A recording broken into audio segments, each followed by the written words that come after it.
My twin sister and my wife were both 8 months pregnant. At my sister's baby shower, my cruel mom demanded that I give my wife's $18,000 baby fund to my sister, saying she deserved it more than my wife. When I firmly refused, saying, "This is for my baby's future," she called me selfish and then suddenly punched my pregnant wife hard in the stomach with full force. Her water broke immediately. She screamed in pain, lost consciousness, and fell backward into the pool. My dad said, "Let her float there and think about her selfishness."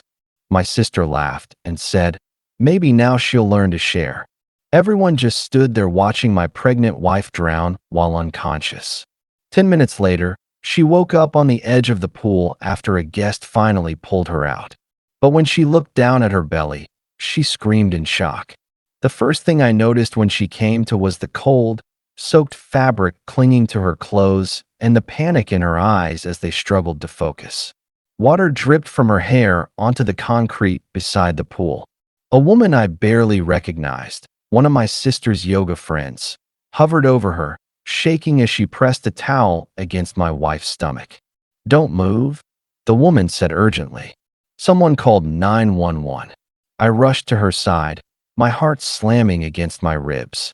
My hands flew to my wife's belly, and the sound that tore from her throat didn't even sound human. Something was wrong. The tight, swollen curve that had been there for 8 months looked different. Wrong. She grabbed my arm, her fingers digging in as another wave of pain ripped through her body. I could see blood mixing with pool water, staining the light blue dress she'd chosen so carefully that morning. "My baby," she whispered through tears. "Please, my baby." I looked up, and that's when I saw them. My twin sister, Natalie, stood under the decorated pergola beside the gift table, surrounded by unopened presents. She wasn't running toward us. She wasn't even moving. My mother stood next to her, arms crossed, her face carved into that familiar expression of cold disapproval. My father sat in his chair near the house, deliberately looking away, as if my wife nearly dying was nothing more than an inconvenience interrupting a party. No one from my family tried to help. I felt something inside me fracture as I held my wife's hand, begging her to stay awake while strangers did what my own blood refused to do. Just 15 minutes earlier, everything had still felt normal. We'd been standing near the gift table, watching Natalie open yet another expensive stroller from one of her husband's colleagues. She already had 3. Guests laughed. Cameras flashed. My wife squeezed my hand, smiling politely despite how uncomfortable she was. Then my mother approached. "We need to discuss your savings," she said sharply, loud enough that several guests turned to listen. "That $18,000 you've been hoarding." The word hoarding made my jaw clench. That money wasn't some luxury. My wife had worked extra shifts all through her pregnancy. I worked construction, steady but modest income. Every dollar represented security, hospital bills, emergencies, our child's future. "That money is for our baby," I said calmly. "We're not giving it away." My mother's eyes hardened. "Natalie needs it more. Her husband just lost his tech job." I looked over at my sister, laughing in a designer maternity dress worth more than our monthly groceries. Her husband had a severance package. They owned their house outright. Meanwhile, my wife and I were turning our living room into a nursery. "I'm sorry about his job," I said carefully. "But our responsibility is to our child." "Selfish," my mother snapped. "You've always been selfish." Something in my wife shifted. Her hand instinctively moved to her belly. "This is our baby's future," I repeated. "This conversation is over." That's when my mother stepped closer. "How dare you embarrass me at your sister's baby shower," she hissed. "After everything we've done for you." And then, without warning, she swung. Not a slap, a punch, straight into my pregnant wife's stomach. The sound my wife made when my mother's fist connected with her stomach still haunts me. It wasn't a scream, it was pure shock, like the air had been ripped out of her lungs. She staggered backward, her eyes wide with terror. I think my water," she gasped. Then her legs gave out. Time slowed as I lunged forward, but I was too far away. She reached for me, her fingers brushing mine, and then she fell backward into the pool with a violent splash. The water swallowed her whole. For half a second, my brain refused to process what I was seeing. Then instinct kicked in. I ran toward the pool. But my father stood up. "Don't," he said coldly. "Let her float there and think about her selfishness." I froze in disbelief. "What did you just say?" Natalie laughed. Actually laughed. "Maybe now she'll learn to share," she said, smirking as if this were some twisted lesson instead of a medical emergency. My wife didn't resurface. "She can't swim like this," I shouted, trying to push past them. My mother blocked me, her face still flushed with rage. "Stop being dramatic. She's always overreacted." That was a lie, and we all knew it. Seconds stretched into minutes. My wife finally floated up, face turned toward the sky, completely motionless. Her dress billowed around her like a ghostly veil. Blood spread beneath her in the water, faint at first, then darker. "She's unconscious," I screamed. "She's bleeding." No one moved. Not my parents. Not my sister. Not the guests. 30 people standing there, watching, frozen by confusion or fear or obedience to my father's authority. I tried to jump in again, but someone grabbed my arm. A guest whispered, "Your dad said." "I don't care what he said," I yelled. That's when a woman near the edge, one of Natalie's yoga friends, dropped her phone. "Oh my God," she whispered. "She's sinking."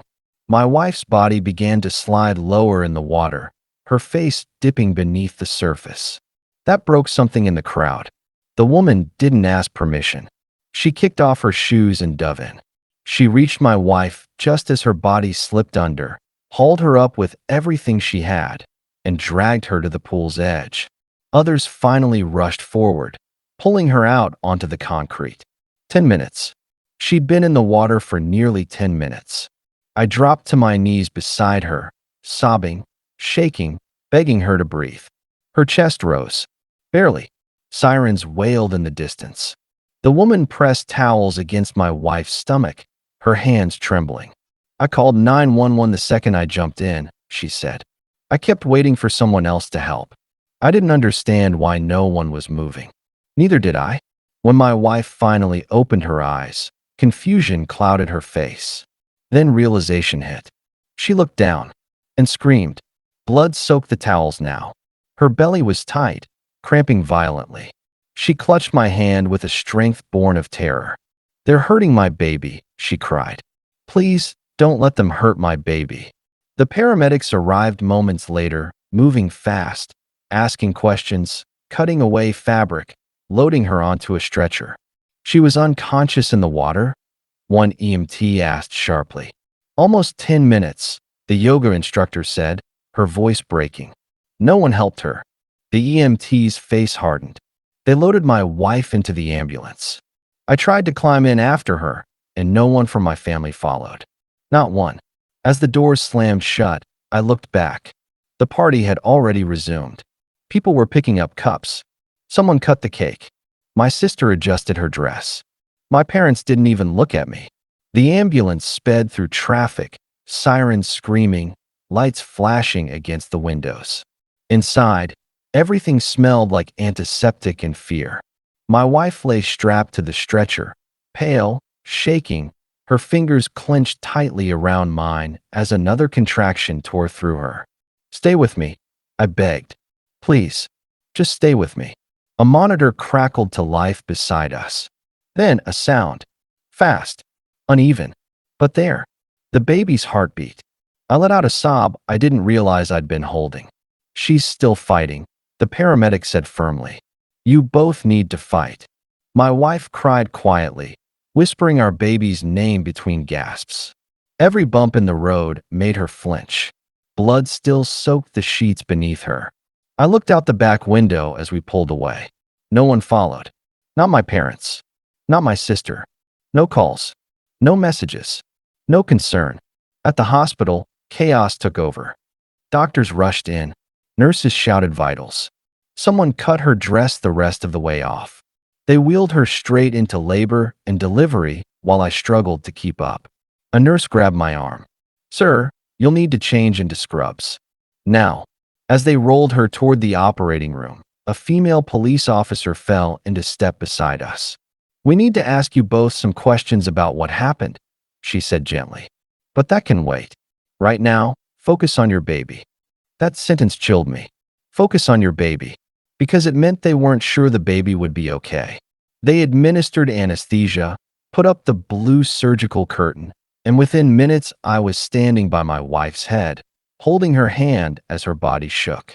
"You're not alone," I whispered. "I'm right here." Then I heard it. A cry. Small, weak, but alive. "It's a girl," the doctor announced. "She's premature, but breathing on her own." I collapsed into tears. They showed her to us briefly, tiny, red, impossibly small, before rushing her to the NICU. My wife reached for her with trembling fingers. "Please," she whispered. "Please let her live." The doctors worked quickly, repairing the damage, explaining in clipped medical terms how severe the placental abruption had been. If she'd been in the water much longer, one of them said quietly, we might not be having this conversation. After surgery, exhaustion crushed us both. A police officer returned later, the same woman from earlier, along with her partner. "We need your statement," she said gently. I told them everything. The demand for the money, the punch, the pool, my father's words, my sister's laughter. They didn't interrupt. When I finished, the male officer exhaled slowly. "What you're describing is aggravated assault on a pregnant woman," he said. "Possibly attempted murder." Attempted murder. The words echoed in my head. "My mother tried to kill my wife," I said numbly. "Over money." The officers exchanged a look. "We'll be obtaining security footage from the property," the woman said. "We're also taking witness statements. Several guests confirmed your family prevented rescue efforts." I nodded. "Let them see everything." Hours later, I sat beside my wife's hospital bed while our daughter lay in an incubator down the hall. Machines beeped softly. Tubes covered her tiny body. She was alive. That was all that mattered. Then my phone buzzed. A message from my father. "You've destroyed this family." I stared at the screen and deleted it. By the next morning, the truth was already spreading faster than I could process. The woman who saved my wife, Sarah, the yoga instructor, had given her statement to police. But she'd also done something else. She'd recorded the aftermath. Not the punch, but everything that came after. The footage showed my wife floating unconscious in the pool. It captured my father's voice telling people to stay back. It caught my sister laughing. It showed 30 adults standing around doing nothing while a pregnant woman drowned. Sarah handed the video to the police. And somehow, intentionally or not, it leaked. By the third day in the hospital, it was everywhere. Millions of views. Thousands of comments. People calling it attempted murder. People demanding arrests. People tagging my parents' employers, my sister's workplace, their friends. Natalie was placed on administrative leave from her marketing firm within hours. My father's financial advisory clients started pulling their accounts. But my mother took the hardest hit. She was an elementary school teacher. The school district fired her the same day the video went viral, stating that her behavior showed a complete lack of moral fitness to work with children. That day alone, she called me 17 times. I listened to one voicemail. She screamed that I'd ruined her life over a misunderstanding and demanded I tell the police I'd lied. I blocked her number. Natalie sent messages bouncing between apologies and accusations. "Please forgive me. You're doing this for attention. You've always hated me." I blocked her too. My father sent one message. "You should have just given the money." That one hurt the most. On the 5th day, while my wife was still recovering and our daughter slept in the NICU, the police came. They arrested my mother first. Aggravated assault. Assault on a pregnant woman. Reckless endangerment. Attempted murder. She answered the door in a bathrobe, completely unprepared.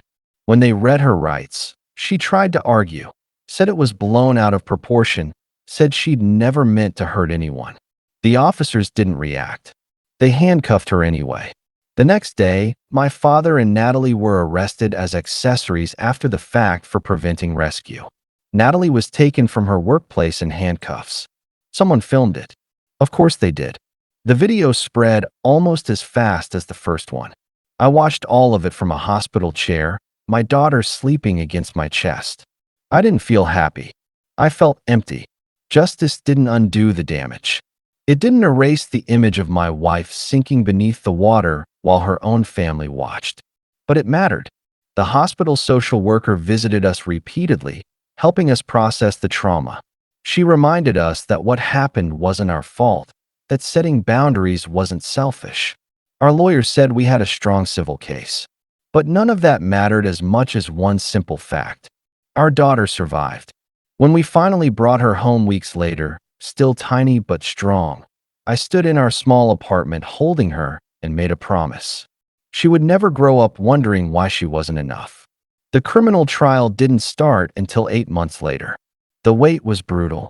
Every delay felt like another wound being reopened, but our lawyer warned us this was normal. Cases this serious took time. The prosecution was building something airtight. When the trial finally began, my wife and I sat together in the courtroom, our daughter asleep in her carrier between us. My mother didn't look like herself anymore. She'd lost weight. Her hair had gone gray, but her expression hadn't changed. She still looked like the victim, like the world had wronged her. I testified for 6 hours across 2 days. I told them everything: the demand for the money, the punch, the pool, the words my father said, the laughter from my sister. My mother's lawyer argued it was a moment of temporary insanity, claimed stress had made her snap, that she'd never meant to hurt my wife or the baby. The prosecutor played the video over and over, my father's voice telling people not to help, my sister laughing, the silence of 30 guests. Does this sound like concern? The prosecutor asked the jury. Or does it sound like cruelty? The jury deliberated for 4 hours. The verdicts came fast. My mother was found guilty on all major counts. The attempted murder charge was reduced to aggravated assault, but the sentence still landed hard. 12 years in prison. My father received 5 years for preventing rescue. Natalie avoided prison, but received probation and community service. The judge said her lack of intervention showed severe moral failure. The civil trial came next. That's where everything really collapsed. The jury awarded us $1.8 million in damages for medical costs, emotional trauma, and punitive damages. My parents couldn't pay. They filed for bankruptcy. It didn't help, because debts tied to intentional criminal acts don't disappear. The house they'd owned for 26 years was sold at auction. Retirement accounts were drained. Jewelry and family heirlooms were sold off piece by piece. Everything they'd built vanished. Natalie's husband filed for divorce shortly after. He won primary custody of their son. The court ruled Natalie's judgment couldn't be trusted after what she'd done or failed to do. We didn't celebrate. We didn't gloat. We just moved on. We took part of the settlement and bought a small house in another state, somewhere no one knew our names or our story. We put the rest into a trust for our daughter. And the original $18,000? We never touched it. That money had nearly cost my wife her life, and it reminded us why boundaries matter. Life didn't magically become easy after justice was served, but it became peaceful. We settled into our new home, a modest house with a fenced yard and big trees that shaded the afternoons. Our daughter took her first steps there, wobbling between us while we laughed and cried at the same time. She was a fighter, born early, almost taken from us before she even breathed, but strong. My wife went to therapy. So did I. We needed it. Trauma doesn't disappear just because the danger ends. One afternoon, 2 years later, a letter arrived from prison. It was from my mother. I almost didn't open it. She apologized, said she thought about what she'd done every day, begged to meet her granddaughter someday. But one sentence told me everything I needed to know. I still don't understand why you couldn't just help your sister. I burned the letter. Some people don't change. They just regret the consequences. Natalie reached out once through a mutual contact, asking to talk. I said no. She laughed while my wife drowned. That was the end of the story for me. We built something better. A family without fear, without favoritism, without conditional love. Our daughter grew up knowing she was wanted, not because of money or obedience or sacrifice, but simply because she existed. One day she asked why she only had one set of grandparents. I told her, some families are smaller, but they're built with more love. She smiled and went back to playing. That was enough. The $18,000 my mother tried to steal was meant for our child's future. By protecting it, we protected her life. Standing your ground isn't selfish. Sometimes it's survival. And survival is worth everything.